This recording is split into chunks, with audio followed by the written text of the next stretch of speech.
hino 557 da harpa cristã, a palavra da vida. Abra sua harpa cristã no hino 557 e louvemos ao Senhor.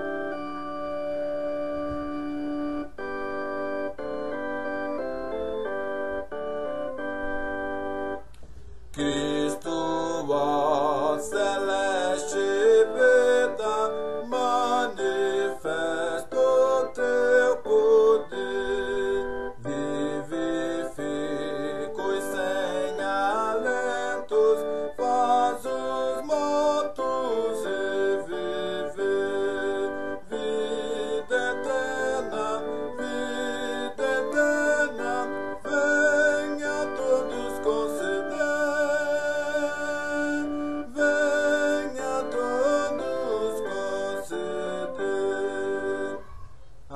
Abre-nos teu santo livro, brilhe em nós a luz dos céus, esclarece todo engano e dos erros livros teus, ilumina nossas almas, Rei dos céus, nossas almas, Rei dos céus. Na leitura desta Bíblia, dá-nos gozo, ó Senhor, tendo pelo teu ensino comunhão em santo amor. Exultemos, entoando teu louvor, entoando teu louvor. Pelo estudo da palavra, aprendemos, ó Jesus, Deus concede os belos frutos que tua instrução produz. Desfrutamos alegria, vida e luz, alegria, vida e luz. Quero cumprimentar os irmãos com a paz do Senhor. Graças a Deus, temos mais uma oportunidade de estarmos aqui nesta noite chuvosa, mas uma noite abençoada, né? Vamos ler aqui, irmãos, dois versículos aqui no Evangelho de Mateus.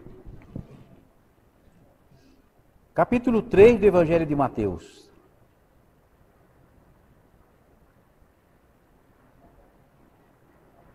Versos 11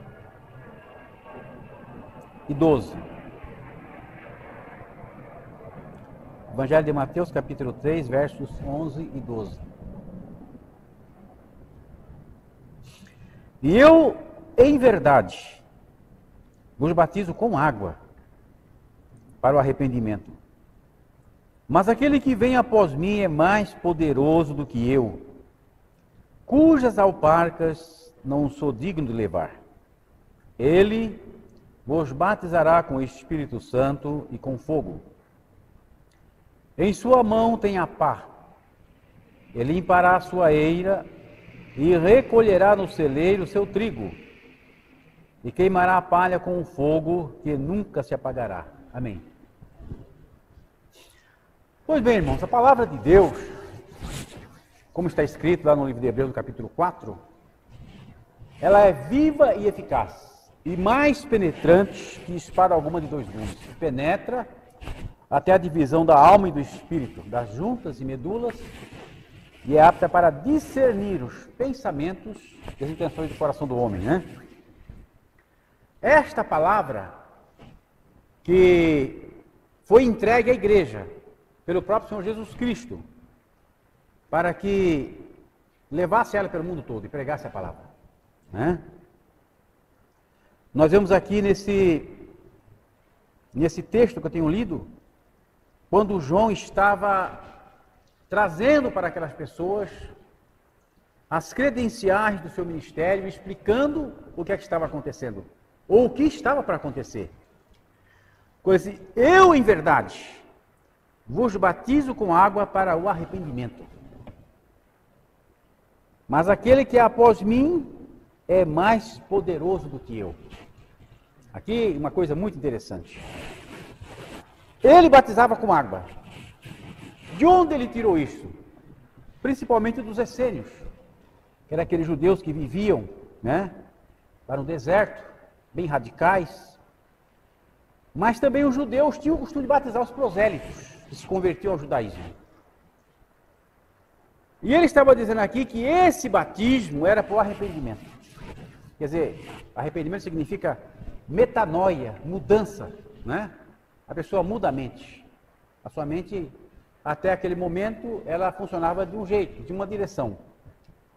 A partir do arrependimento, aquela mente toma outra direção, baseada naquilo que ela ouviu, naquilo que ela se comprometeu. Esse batismo, na realidade, era algo, uma liturgia externa, aonde a pessoa era imersa em água para tipificar o seu abandono da sua velha vida e o seu ingresso naquela nova vida. Era um processo litúrgico de iniciação de uma nova vida espiritual. Agora, esse batismo que ele está falando aqui, ele só tem validade, ele só pode ser efetivado quando aquele processo litúrgico em que a pessoa é imersa na água, ele é acompanhado de uma mudança interior. Então, na realidade, o batismo por si só não tem validade nenhuma. O batismo não é um sacramento, como diz o catolicismo, os presbiterianos, que confere uma graça para quem faz aquilo. Então, a pessoa é batizado, de pagão ele torna-se cristão, automaticamente. Não é assim. De acordo com como nós vemos na Bíblia, a água do batismo não serve para nada. É só para molhar a pessoa mesmo. A eficácia do batismo está em duas coisas. Primeiro, uma mudança interior, que ele chama de arrependimento. Segundo, obediência à ordem de Cristo que disse que era para ser batizado. Quando a pessoa crê, há uma mudança interior na sua vida, e quando ele obedece à ordem de Cristo, que o batismo é uma ordenança, esses dois fatos, o compromisso público, em que ele obedece publicamente e é imerso na água, e o fato dele ter crido com seu coração, confessado com a sua boca, e ter passado por uma mudança interior, uma metamorfose, ou metanoia, como diz lá no grego, isso traz a efetividade do batismo. Então eu vou falar, olha, eu batizo vocês com água para o arrependimento. Mas aquele que vem após mim é mais poderoso do que eu. Porque João Batista, irmãos, quando ele apareceu após 400 anos de silêncio profético, ele veio com uma efusividade, com um vigor tão tremendo, que as multidões acorriam para ele na beira do Jordão, lá em Betábara, que é a Betânia ali, Jordão, e as pessoas estavam interpretando que João Batista era o Messias. Muitos diziam, esse deve ser o Messias, não é possível que não seja. As palavras de João eram palavras incisivas, arrebatadoras. A convicção de pecado era tão tremenda com as palavras de João que as pessoas não suportavam. Embora nem sequer talvez entendessem qual era a sua mensagem. Mas ele sentia uma convicção de pecado tão tremenda, porque o Espírito confirmava as palavras de João de uma forma tão efetiva que as pessoas não suportavam. E eles queriam batizar de qualquer jeito, Então João, ele era, aliás, confundido com o próprio Messias. E João, que tinha uma convicção muito forte, e tinha tido a revelação do próprio Deus, e sabia exatamente quem ele era, ele começou nas suas pregações a dizer que aquele que vinha depois dele era muito mais poderoso do que ele. E ele deixava isso bem claro, porque nós vemos, por exemplo, lá no capítulo 19 de Atos, muitos anos depois, nós vemos que algumas pessoas já seguiam João Batista. Apolo, por exemplo, era um seguidor de João Batista. Quando Paulo perguntou para ele em nome de quem ele batizava, ele disse, eu batizo no batismo de João. Então, os ensinamentos que Apolo tinha lá, na Ásia Menor, vinha através de João Batista. Então, ele, mesmo trazendo todo esse cuidado no que ele fazia, ele ainda teve problema mais para frente. Então veja como a pessoa deve ter muito cuidado no que ele fala. As pessoas não têm ideia, irmãos, da importância, do cuidado que tem que ter com as palavras. Hoje uma pessoa vai pregar hoje e fala palavras inadequadas, palavras que não deveriam nem ser pronunciadas em uma igreja. A pessoa usa jargões, usa termos que não são adequados à mensagem que ele está passando para o povo de Deus. E muitas vezes não tem nem ideia o quanto isso pode ser uma coisa perigosa para quem o ouve, né? Então João não queria deixar dúvidas quanto à sua mensagem, quanto o que ele era diante dessa mensagem. Aí, irmãos, ele usa um termo aqui que é uma coisa tremenda. Ele usa uma figura aqui, é uma coisa realmente, vamos dizer assim, comovente aquilo que ele fala. Quando ele diz assim, cujas alparcas não sou digno de levar. Isso significava para os judeus uma coisa, irmãos, de extrema importância. Porque naquele tempo os escravos é que cuidavam do sapato dos senhores, da sandália dos senhores, do seu amo. Então quando o seu amo levantava de manhã, o escravo tinha aquele cuidado de chegar lá, calçar as sandálias no pé do seu dono. Quando chegava à noite que ele ia dormir, ele lá tirava a sandália do dono. Depois ele pegava aquela sandália, ele limpava ela, lavava, arrumava ela direitinho, fazia manutenção, guardava no lugar, para de manhã fazer o mesmo processo. Ele cuidava da sandália do dono, tinha um escravo só para fazer isso. E João, irmãos, ele sentia uma tão grande pequenez diante do Cristo, diante do Messias, que ele disse que ele não tinha dignidade de sequer cuidar da sandália de Cristo. Ele se colocou mais baixo que um escravo. Ele disse assim, eu sou menor que um escravo. Se tiver um escravo aí que cuida de um senhor, que cuida de um rico, que cuida de um rei, eu ainda sou inferior a ele, porque o escravo ainda tem dignidade para cuidar do sapato do seu senhor, e eu não tenho. Ele falou assim, eu não sou digno de cuidar, ou de desatar, ou de levar as sandálias dele. Então, irmãos, na época isso causava um estupor nas pessoas, as pessoas entendiam o que isso significava. Hoje, nessa distância que nós temos no tempo, na cultura, né? A gente não capta muitas vezes todo o poder de alguma ilustração. Mas naquele tempo que as pessoas viviam estas coisas, isso deixava uma figura claríssima sobre o que ele estava falando. Então eu não sou digno nem de levar as sandálias dele, mostrando a sua desimportância diante da dignidade excelsa do Messias que viria após ele, né? Ele vos batizará com o Espírito Santo e com fogo. Então, ele disse uma coisa aqui que, no momento, as pessoas não entenderam o que eu estava falando. Era uma mensagem novíssima, estava chegando naquele momento.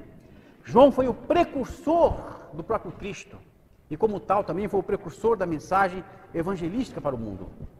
Então, ele disse, olha, ele vai batizar vocês com o Espírito Santo e com fogo. Quer dizer, ele vai imergir vocês no Espírito de Deus.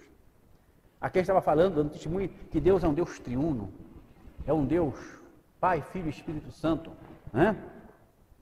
E com fogo. Nós, os pentecostais, costumamos dizer que fogo aqui é poder, fogo é glória e tal. Mas, se nós formos ler o texto da embaixo, vamos ver que esse fogo aqui é fogo do juízo, na realidade. Ele pode ter até uma conotação, que ele vai batizar com o Espírito e com o poder do fogo, porque o fogo quando chega, ele queima, ele avança poderosamente, né?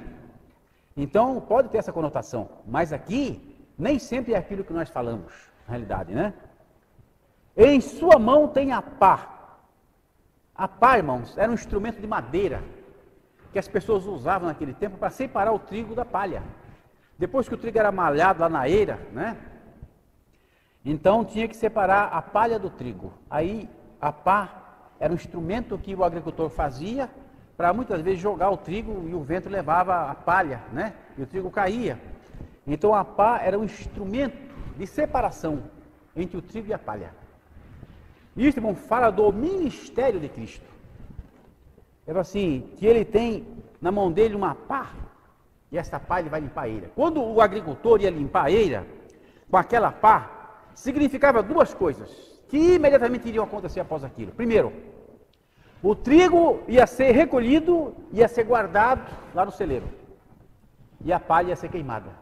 Isso era uma coisa imediata ao trabalho. Não era uma coisa que fazia hoje, para daqui a um ano guardar o trigo, daqui a um ano queimar a palha. Isso era algo imediato. Então essa pá na mão de Cristo significa a urgência do ministério com que ele chegaria. Então o Evangelho chegou há 2000 anos atrás, mas a urgência é a mesma até hoje. É a mesma coisa. Ele tem na sua mão a pá.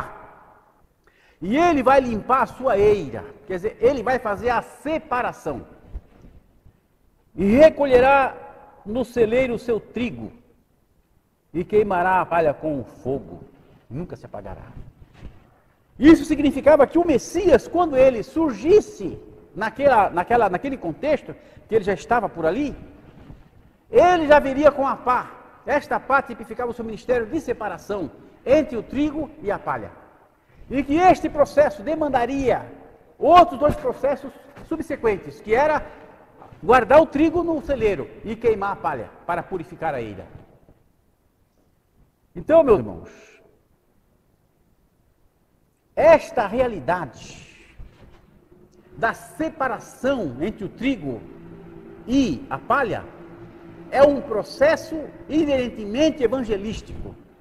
É por isso que o Evangelho, ele tem que ser pregado.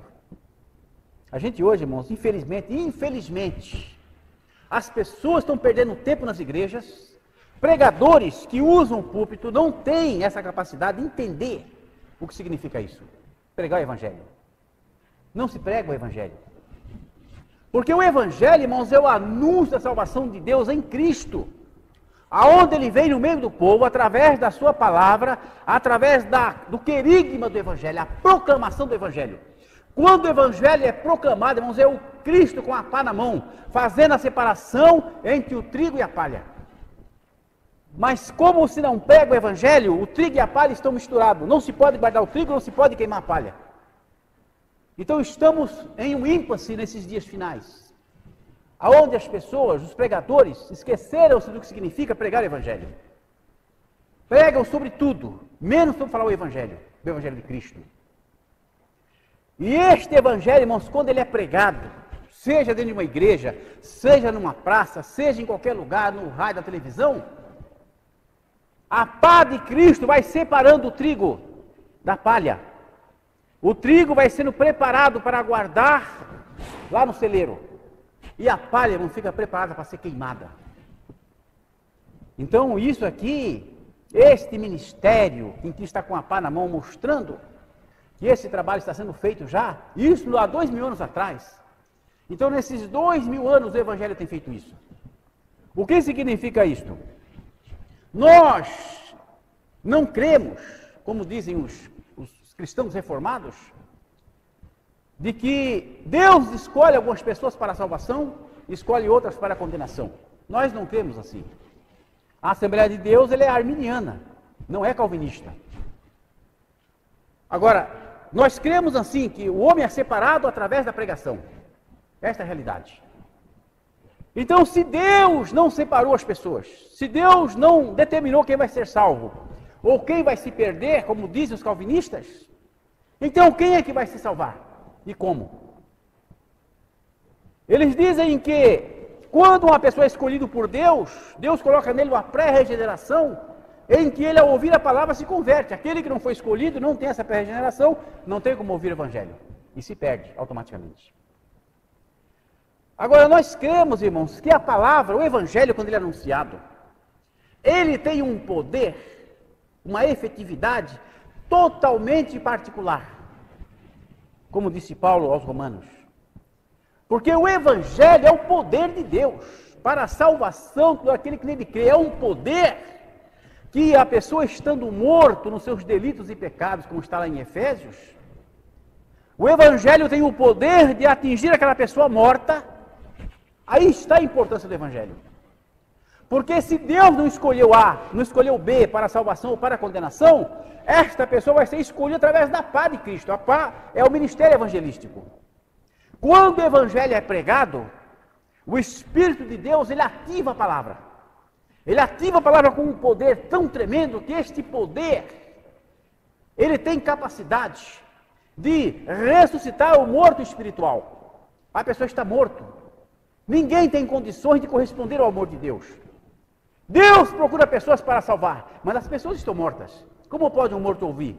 Como pode um morto tomar decisão? Como pode um morto ter consciência de si próprio? Não tem. Mas quando ele ouve o Evangelho, de alguma forma que nós não compreendemos, o Espírito de Deus, através do poder da ressurreição de Cristo, ele consegue atingir aquele ser morto nos seus pecados e delitos. E através dessa proclamação evangelística, ele consegue naquele momento tirar a mortalha espiritual daquele ser e fazê-lo entender que ele precisa ser salvo. E infundir nele a convicção de pecados, como está escrito em João no capítulo 16, quando ele vier, convencerá o homem do pecado, da justiça e do juízo. Então ele convence as pessoas, ele tira o poder da morte naquele momento, e dá para a pessoa uma capacidade, da pessoa se decidir, se quer ou não aquilo que Deus lhe diz. Apesar de morto, em delitos e pecados, o poder do Evangelho vivificante consegue tirar aquela pessoa daquela situação de impossibilidade. E dá para ele capacidade para reconhecer que Deus está com ele falando para a salvação. O que ocorre muitas vezes é que as pessoas, porque nós não podemos entender, e a Bíblia nos explica, ela diz o seguinte, que tem pessoas, Cristo deu esse diagnóstico, e ele disse que a luz veio ao mundo, mas os homens amaram mais as trevas do que a luz. Há uma situação no coração dos homens que faz com que eles sejam separados pelo vento, como palha, ou que na sua densidade de trigo caia dentro da eira, para ser colocado no celeiro. Esta capacidade, ou não, a Bíblia não explica. Mas tem pessoas que por algum motivo que nós não conseguimos compreender, ele ama tanto as trevas, ele ama tanto o pecado, que quando a palavra é anunciada, ele percebe a luz do Evangelho, ele sente que aquilo é a realidade, ele sabe que Deus está falando com ele. Mas existe dentro do seu coração um amor tão grande pelas trevas, que ele não consegue tomar uma decisão, ainda que Deus lhe dê essa capacidade naquele momento do Evangelho. Ele não consegue tomar uma decisão para firmar um compromisso com o próprio Deus. Porque ele ama muito as trevas. Isso a Bíblia não explica por quê. Por que alguém ama tanto as trevas se não consegue tomar uma decisão, ainda que saiba da verdade? E porque outro, o mesmo pecado, morto em pecados, ama menos as trevas, quando ele vê a luz de Deus, ele aceita imediatamente. Ninguém sabe, isso é um mistério. A Bíblia chama de mistério da iniquidade. Este é o motivo porque muitas pessoas, filhos de crente, parentes de crentes, conhecem o Evangelho, conhecem a palavra de Deus, conhecem tudo, mas estão mortos em delitos e pecados, não aceitam o Evangelho, eles sabem que é verdade, reconhecem o Evangelho, mas não têm coragem de tomar uma decisão pública, uma decisão total, para assim, Senhor, eu reconheço a tua luz, a tua salvação e eu aceito. Eles não fazem isso. Eles preferem ficar na penumbra, nas sombras, como fazem os insetos notívagos, no céu da noite. Ele não fica nem na luz, nem fica no canto total. Ele fica na penumbra. Sempre andando nos desvãos escuros. Mas não totalmente escuros, porque conhece a luz. Ficam na periferia do Evangelho. Na periferia das igrejas. Na periferia da fé dos outros. Mas ele mesmo não toma uma decisão. E fala, Senhor, eu estou contigo e não abro. Não tem essa coragem. As igrejas estão cheias de pessoas que vivem que nem insetos, na penumbra. Nunca tomam uma decisão ao lado de Deus totalmente. Eles não são nem do mundo e não são também da luz. Eles são da penumbra. E esta falta de decisão, muitas vezes, ela acontece porque o Evangelho não lhes é anunciado. E muitas vezes não compreendem a situação perigosa em que eles andam nesses caminhos. Porque se o Evangelho fosse anunciado cotidianamente nas igrejas, e se falasse para eles que Jesus Cristo salva e continua salvando, mas que eles estão perdidos ainda, talvez em algum momento eles levantar-se-iam da sua indiferença e viriam para a luz. Por isso, muitas pessoas um dia vão chegar diante de Deus, muitos líderes, muitos pregadores, vão chegar diante de Deus, vão ouvir dele o trabalho mal feito que eles fizeram enquanto aqui nessa terra. Porque não pregaram o Evangelho. E além de não pregar o Evangelho, não permitiram que outros pregassem. Porque com o seu poder, muitas vezes, obstacularizaram o serviço de outros. E nem pregaram, e nem permitiram que o evangelho fosse pregado. Muitos vão pagar muito caro por isso. Porque muitas pessoas estão se perdendo, não lá fora, mas dentro das igrejas. Porque não ouvem a verdade cristalina da mensagem da salvação de Deus. E o Espírito, irmãos, não tem como trabalhar. Porque o Espírito Santo, ele só pode trabalhar mediante a palavra, mediante o Evangelho. Porque é mediante esta palavra é que nós somos iluminados. A Bíblia diz assim lá em Salmos: olharam para ele e foram iluminados. A pessoa, irmão, só pode ser iluminado se ele olhar diretamente para a luz. Mas se não houver luz, como a pessoa vai ser iluminada? A pessoa só pode reconhecer os seus pecados, as suas misérias, a sua perdição, se ele for colocado diante do Evangelho, diante da palavra, sem subterfúgios. Mas se não tem palavra, como é que ele vai ter noção das coisas? Não tem. E ele vai levando a vida dele, a vida inteira desse jeito, na penumbra. Até que em um determinado momento, ele é surpreendido pela morte. Aí não tem mais o que fazer. Seu destino está selado. Então aqui, irmãos, em sua mão tem a pá, e limpará a sua eira. A pá do Evangelho, irmãos, do ministério de Cristo. Através do Evangelho, ela separa o trigo da palha. Aqueles que se definirem pelo Evangelho, por Jesus Cristo, por Deus, que aceitarem as suas aclamações de salvação, a sua misericórdia manifestada no Evangelho, este, como trigo, será colocado no celeiro, será guardado. Mas aqueles que rejeitarem esta mensagem, estes serão jogados para fora. E aqui diz assim: queimará a palha com fogo que nunca se apagará. Por que fala assim? Aqui não fala de poder do Espírito Santo, fala de juízo. Não fala também de purificação, fala de castigo. Nós podemos até usar lá o Espírito Santo com fogo dentro de um contexto de poder, dentro de um contexto de purificação. Pode ser usado como figura teológica de poder e de purificação, mas a realidade disso aqui é juízo e castigo. Então a coisa não é brincadeira. A paz está na mão de Cristo até hoje. Esse ministério da pregação do Evangelho é algo que a igreja não poderia nunca esquecer. Ninguém poderia esquecer. Porque é através do Evangelho que o trigo é separado da palha. É através do Evangelho que o trigo é preparado para colocar no celeiro.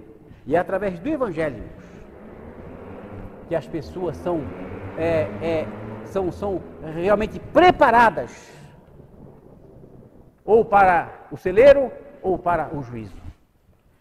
Então ele fala assim: olha, e depois que ele guardar o trigo, ele vai queimar a palha com fogo que nunca se apaga. Isso é uma figura bastante clara. Então João Batista, irmãos, ele tinha uma coisa que muitas vezes hoje nós não temos. Ele tinha uma humildade, que o que ele falava, as palavras de João Batista, irmãos, elas eram adequadas para a situação. Ele colocava a sua pequenez diante da grandiosidade do Cristo.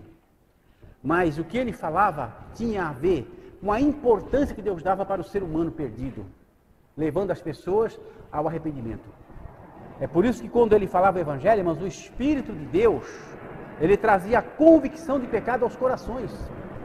Porque uma pessoa, ele pode falar o quanto ele quiser, mas se não houver a convicção de pecado do Espírito, a Bíblia diz, não vai acontecer nada.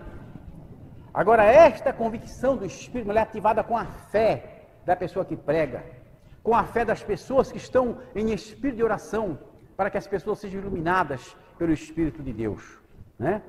Este ministério, irmãos, é um dos ministérios mais tremendos da igreja, mais poderosos da igreja.